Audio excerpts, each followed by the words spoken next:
Welcome to the Develop Great Managers podcast, where you can learn directly from the experts. I'm Dale Ferrario, your host.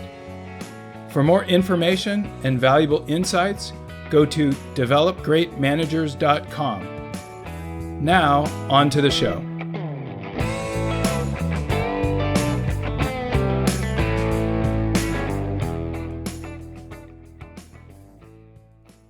I'm super happy to have Anil Virmani on the show today.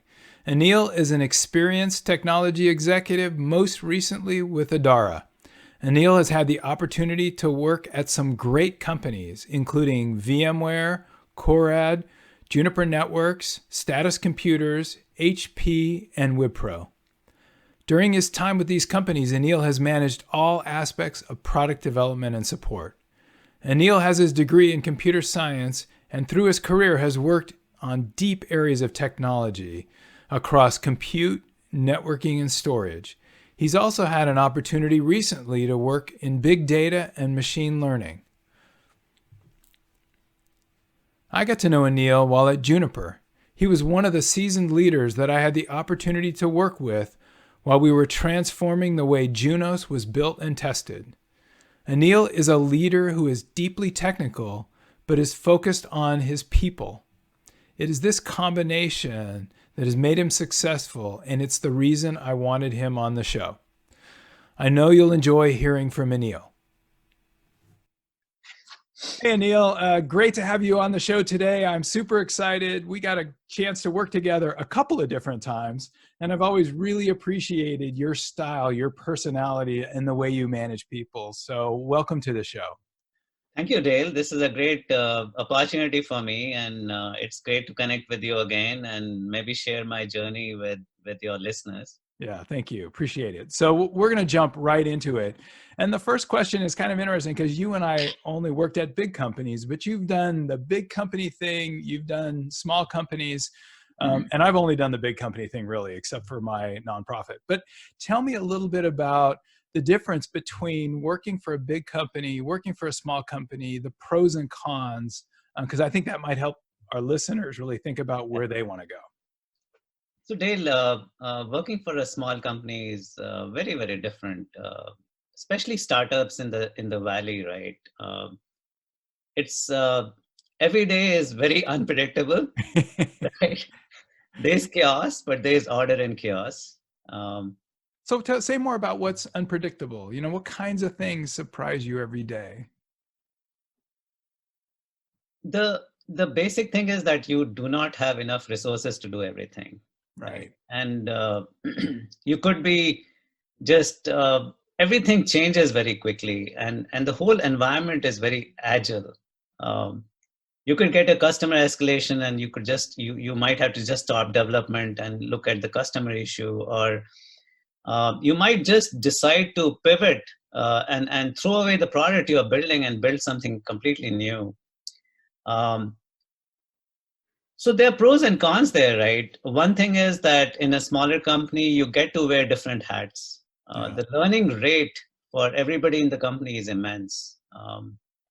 Whether you are an engineer or a leader like me, I ended up working for the CEO of the company, attended board meetings. It was an amazing experience, which I couldn't have done in a bigger company. Right. And even the people who work in smaller companies are a little different. I've seen people super passionate about the mission, and they give it like 200%. They work day and night. And for managers like me, you have to make sure they don't burn out. I've seen a lot of people even burning out. So that's the level of passion which I've seen in smaller companies.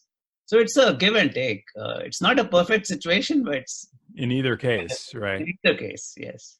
So I think one of the things you said is things change more quickly. I assume what goes along with that is decisions oftentimes get made more quickly. Very fast. Yeah. And then you wear multiple hats. So if you enjoy having different roles, but on the other side of that, if like you said, an escalation comes in, you may have to pull your whole engineering team because you may have a small engineering team. So everybody gets assigned to that. Everybody starts working on that, right? Yeah.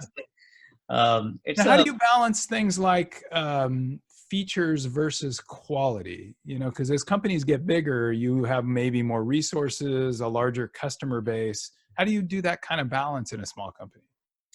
Actually, we, at least from my point of view, we do not talk about quality, uh, trading off quality at all, because in the new environment, we are building mostly products on cloud infrastructure, right? Right. SaaS products. And I think the new ways to build product has improved the basics, the foundation, where the quality doesn't go down that much. So if you hire great talent, which I think is very critical for startups, the quality remains there. Yeah. So it's more like a balance between scope and time, because you're always running against time, right? And you want to always build a minimum viable product to test the market. That's what startups mostly do. Yeah. You're experimenting and you're putting stuff out there, and customers are playing with it, and you're seeing what sticks. And I think you use the word pivot. And I think in a bigger company, you rarely talk about the word pivot, because at that point, you've established yourself probably in a market.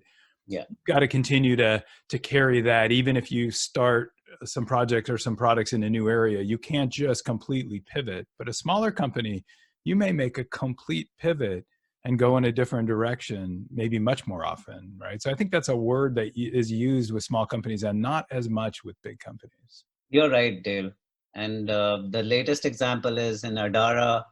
We were in the media market and we were running campaigns internally. And uh, that business actually went in-house. Eventually, the customers started doing that. So we pivoted very rapidly and started building SaaS products for the market, right? Based on monetizing data for travelers. Oh, interesting. Yeah. And that was your big pivot. And you Yes. saw that coming because you started to put out some capabilities and realize those companies are just taking that in-house.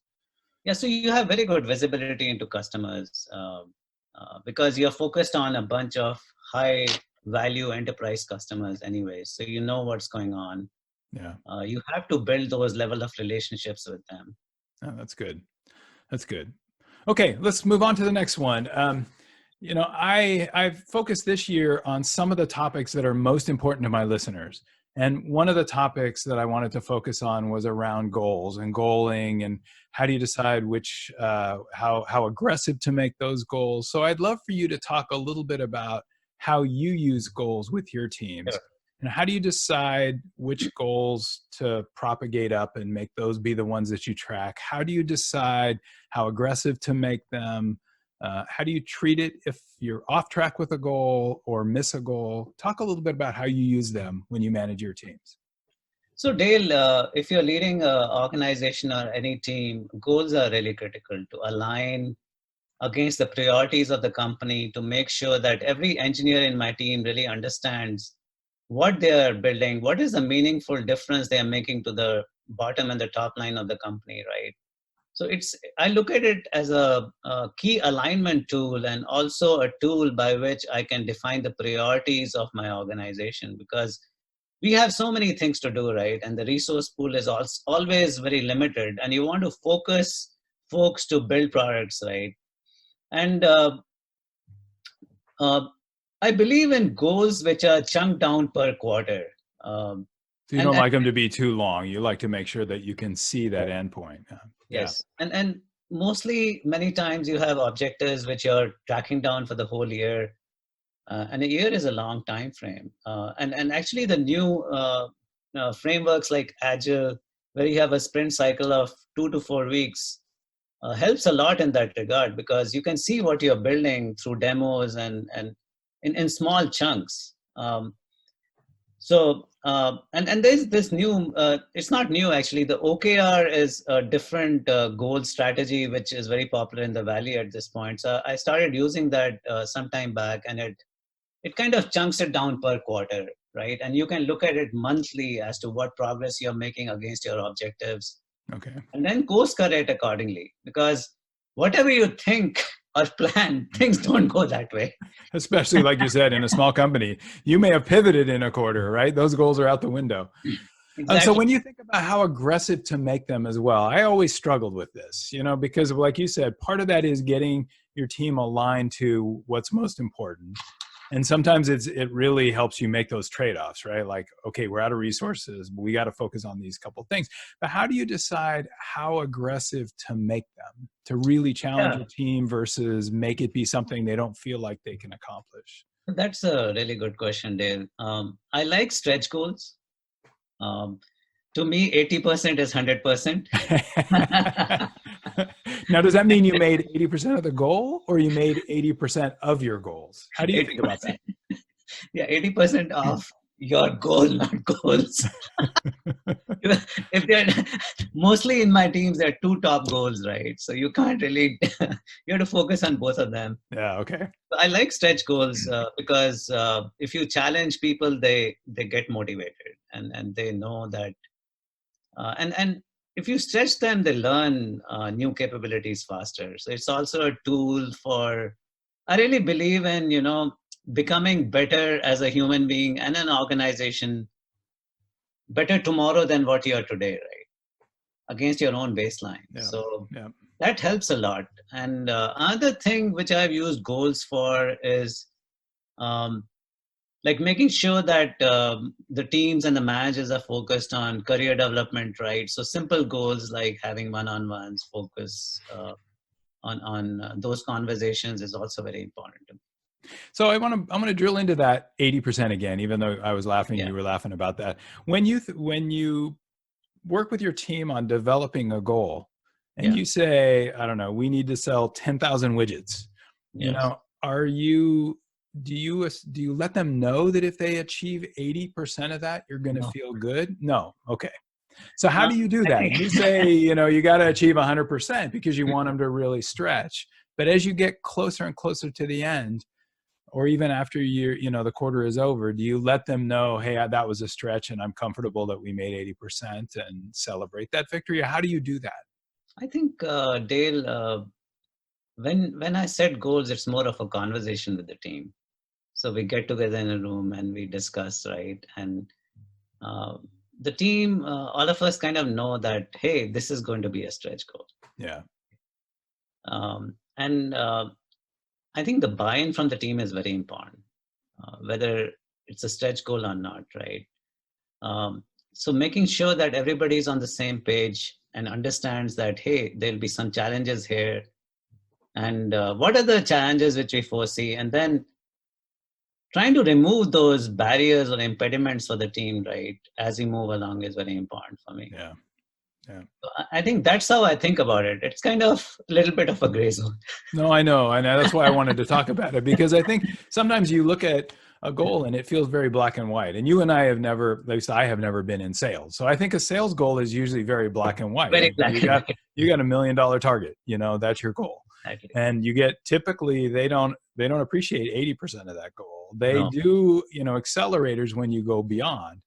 And you and I probably both tried to write a goal where if you went beyond, there Yeah. was some kind of a motivator to go beyond that number as well. But I think, I've always thought about it in the same way you just described it. The goals have to be challenging. It has to be something that's hard, Yes. but it has to be something where they can see that there's a potential to get there. They have to be realistic, right? Yeah. Otherwise, they won't even see. Engineers and folks are much smarter than us, Dale. The power of the team is there. The brain power is much smarter than the individual. No matter what you say, when you leave and they go back and say, "There's no way in the world we're making this," Exactly. you can't let that happen. There's got to Yeah. Or what is Anil smoking, right? It's like exactly. you Yeah. don't want to lose credibility as a leader either. Yeah. And one of the things I always try to do too is I do try to tell them, I don't expect us to accomplish 100% of every goal. Sometimes, you'll have 5 or 7 goals maybe that you're working on, especially in a bigger organization. Yeah. If we achieved 100% of every goal or overachieved on every one, we probably didn't make it hard enough. Right? Exactly. So I that's the tricky balance, right? That's the balance. That's Yeah. exactly the balance. And for you, it sounds like you might do something similar, but how often do you review progress against those and sort of check in with the status and make adjustments? How do you do that? So I make it a point to bring it up as an agenda item every month in Every my month. staff. Okay. Yeah, and I think that's a good frequency. Time really flies, right? And if you have to course correct, I feel that works. And then I expect, I have a very good, I build a great relationship with my staff and the engineers, right? So they will come and tell me, right, that, hey, there's a risk here, or hey, I need your help. Um, we are stuck, right? And we might not meet this objective um, timely, right? Yeah. That's what you We need. You need to need get them. some external consultants to build this piece because we don't have the competency. We just found that out, right? So so many issues come up, and you work with the team to figure it out, Dale. Yeah. No, I like that. I think that they feel ownership then, and they're coming to you. Exactly. You know, I always tell my team, you almost never miss a goal right at the end. You missed it along the way, right? So Exactly. let's catch the point where we're starting to miss it and make that adjustment. So Right. perfect. Okay, I want to talk about another one. And one of the reasons that I really, wanted to interview you is that I think you've done a great job of being yourself as well as a successful leader managing, large teams and really doing incredible engineering. So I wanted Thank to you, Dave. talk a little bit about how have you found a way to do that? How have you found a way to be yourself, delivering feedback? Sometimes the feedback is, not all positive. So tell me a little bit about how you do that. How do you continue to be yourself while communicating, giving feedback? Um, Yeah, Talk about that some. it's a great question, Dale. I think the first thing is it's all about people. That's what I would say, right? When you're leading organizations, you're getting stuff done, right? Um, uh, every successful leader connects very well with people, Yeah. right? And I realized that in my journey about 12 years back in Juniper, when I was a new VP, I went through some experiences where that was a turning point for me. I said, "Oh, So shoot, leadership is not just a buzzword." And it's not just about code and technology and bugs, right? and there's people too. All about people, right? So I think the first thing is building a great relationship of trust as a mentor, as a coach, as a sponsor, right? Or as just a human being, as a good human being with everybody who you interact with. Yeah. And whether it is your direct team, whether it's your boss, whether it's your peers, where's the CEO of the company, right? Being authentic, right? That you're coming from a place where you want to help, right? You want to uh, push the mission of the company. You want the company to be successful. It's not about you, it's about others. It's about the company, it's about the people, it's about delivering great stuff, building great stuff, right? So I think that piece is very near and dear to my heart, Yeah. right? And I think just seeing the best in people is a very critical aspect of me. And you might remember I have a 24-year-old low functioning autistic son, and he has influenced my leadership style as well. I I bet. see the best in people, and you know, and then once you have this kind of connection with folks, giving them feedback, giving them or looking at coaching moments where you want to improve them, right? Or um, it becomes a little easier than and I'm a very direct guy. I speak my mind. Well, that becomes a problem sometimes. But you do it after having spent the time to build the relationships, to let people know how much you care, how Exactly. important they are. And it's not you just trying to build yourself up, it's you trying to build the best possible team and help them to be successful. I think if you've done that, then being direct is okay, right? Because that's Yeah, just your so style. I think you use the magic word care, right? I think that is very important, right? Yeah. That feeling of empathy or being able to see from their perspective what's going on, right? And then they understand that, hey, you're trying to help them, you're trying to make them super successful, right? So giving them just in time feedback is very critical, right? When things happen, the context is very fresh in their mind, and being very specific about the feedback, right? And many times it's about behavior change when you're trying to coach people, and that's Yep. not easy for people to do. You and I Yep. know that, right? Yep. Yep. We kind of are who we are, but we can shape a bit, right? And help them to understand. a lot of times it's how what they did was perceived as well. You know, you Exactly. realize this is what everybody else felt when you did that, right? And I want to make one more point about feedback, right? I think many times giving feedback is super critical anyways, and you want to give feedback at the right time to tweak some behaviors so that the person can be super successful, right? Yep. Or but other strategy which I've used in my past, especially in the smaller companies I've been, is to look at people and figuring out what motivates them, right? What makes them tick, and then aligning the opportunities within the company towards what motivates them and Yeah. putting them in their strength zone. And you can see people light up, Yep. and you will get more productivity from them. It's pretty amazing.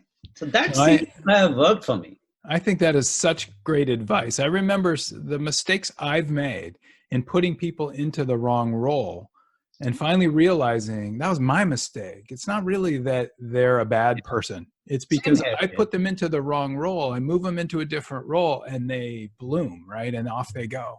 So I think Absolutely. that is such great advice. And I think so many examples we have of that Yeah. working. But I think, you know, the other thing you said about giving that feedback is when they feel that you really care and you're putting them in the best position to be successful and you're giving them feedback, you're not giving them feedback to beat them up.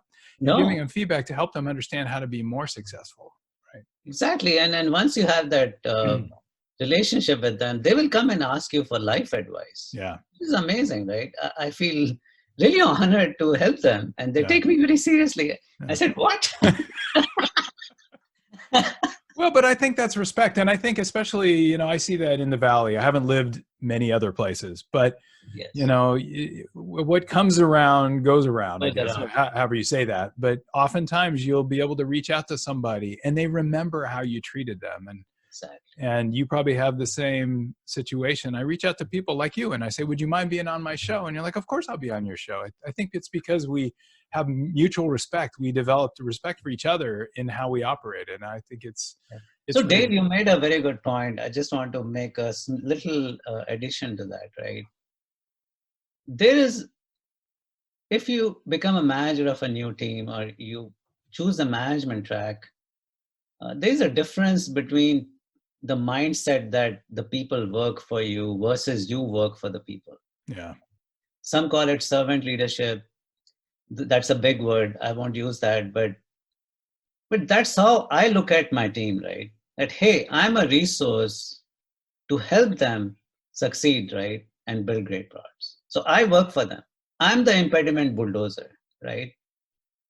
And I think that mindset is, if we can build that mindset, it really helps. yeah, that's great. That's really, really good. Okay, that was perfect. Thank you. I think that I hope our listeners take a lot away from that because there's so much there. Excuse me. Okay, so let's jump to the lightning round. These are the questions that I ask everybody. Okay. We'll do a little bit less interacting, but whatever comes to mind, I think is valuable. And by the way, I wrote an ebook on one of these, so I take the information I get from everybody and I'll start to consolidate it together. So the first one, what's the most important factor, you know, for you when you consider hiring somebody? Yeah, so one is the base competency, which most of the people will have who Yeah. you interview, right?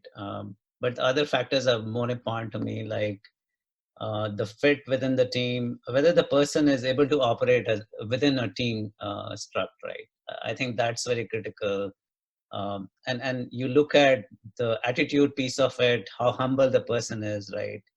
Um, and the other attribute is just having that curiosity to learn. Hmm. The technology, everything keeps changing, right? So how fast a person can learn and adapt, right? So That's these are the great. basic things which I look for. And of course, other qualities like amazing communication skills are very, very helpful because we live in a very collaborative world. Um, Especially right Especially now, right now, huh? huh? Especially right now. We're all doing it through Zoom. And, All and, right, and next I one. forgot passion. Passion is very important. Passion. Very Next, important. next one. When you think about your most effective boss, what made him or her stand out?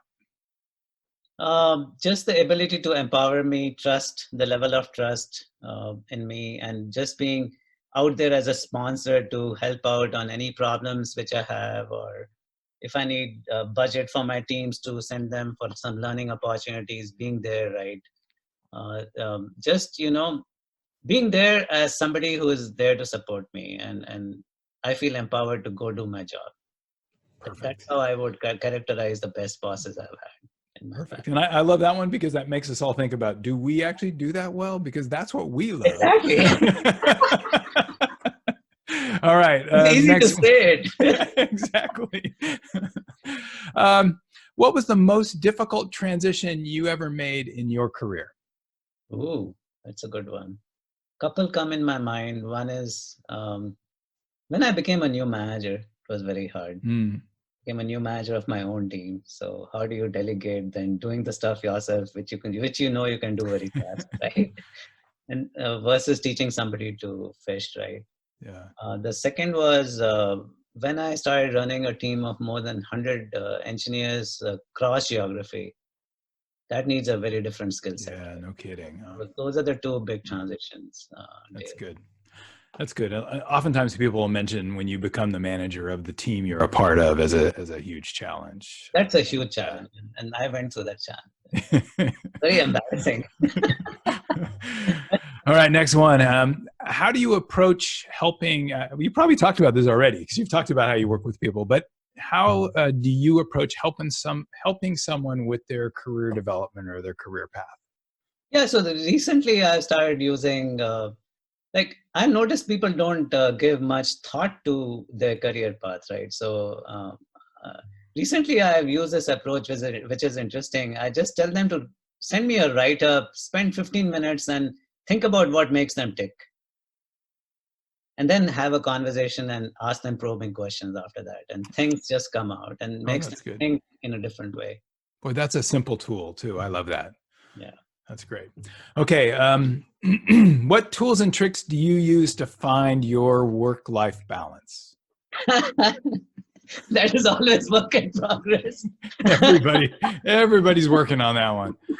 And it's not always balance. It's find your balance, right? But what do you do to help yourself with that? So I like the word work-life integration and balance because I've never been able to achieve balance. But I think a few tricks, just being in the moment, which is very hard. It's not easy, right? So when you come home, just spend like 100% attention on the family, right? When you're work, 100% attention on work. And try to draw some boundaries, because if you don't have any boundaries, work just consumes everything. Yep. So that would be my advice, but it's very difficult to do. Those are good. Working on it. Everybody's always working on this one, aren't they? All right. And the last one for the lightning round, how do you go about building relationships with your peers and other leaders in the company? Yeah. So we talked about time, right? Time is always in short supply. So you have to make it a priority. So I tend to schedule one-on-ones, mostly during lunch or time which works for people.